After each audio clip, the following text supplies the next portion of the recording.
Je t'emmène tester le métier de déconstructeur avec Flavien Vallée du groupe Servibat. Déconstructeur, c'est apporter des solutions environnementales au bâtiment.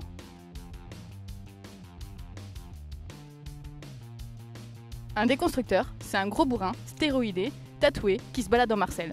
Faux, la preuve, je me balade par Marseille, j'ai des manches, j'ai pas de tatouage, et non, l'objectif c'est de faire les choses soigneusement, sans stéroïdes et intelligemment avec sa tête. Avec des EPI, ouais, un casque, des lunettes, des gants, des chaussures de sécu. La finesse ne fait pas partie de son vocabulaire, il pète tout avec son bulldozer et fout tout à la décharge chantrier. On travaille surtout avec une visseuse, avec une disqueuse. L'objectif est clairement de réemployer, donc récupérer la matière pour éviter de la recycler. Le recyclage c'est le dernier moment.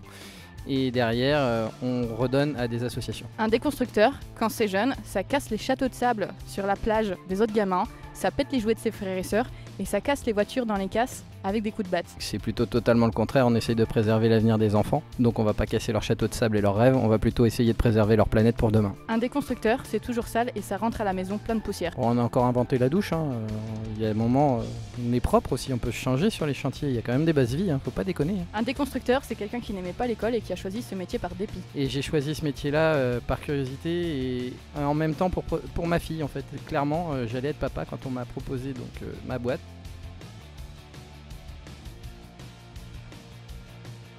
Métier d'avenir, sans hésiter. Avec le réchauffement climatique, pas le choix, il va falloir préserver la matière et arrêter de l'acheter. Métier adaptation, à 200%. Il faut toujours trouver des solutions parce qu'il y a toujours une merde de cachet. Il faut à la fois être en intérieur pour démonter le second œuvre et puis il faut tout sortir derrière pour pouvoir le trier pour que ça ait du sens et que la matière soit recyclée derrière. La plupart des projets se trouvent en ville, mais on n'est pas à l'abri d'avoir une jolie ferme à démonter proprement et aller rénover derrière. Sociabiliser parce qu'on ne peut le faire qu'en équipe.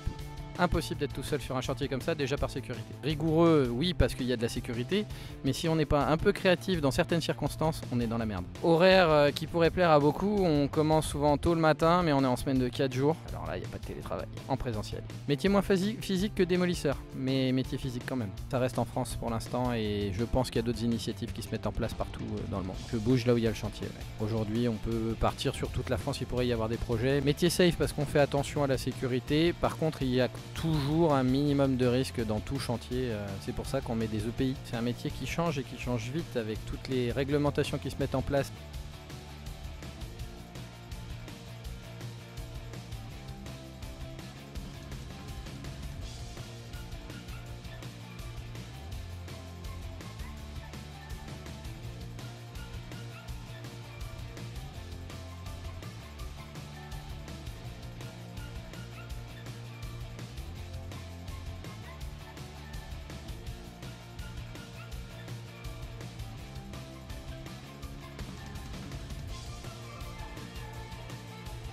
On préserve un patrimoine, on va dans le temps, on économise les CO2, on essaye de récupérer pour aider les gens au niveau des associations pour qu'ils puissent rénover leur habitat à moindre coût.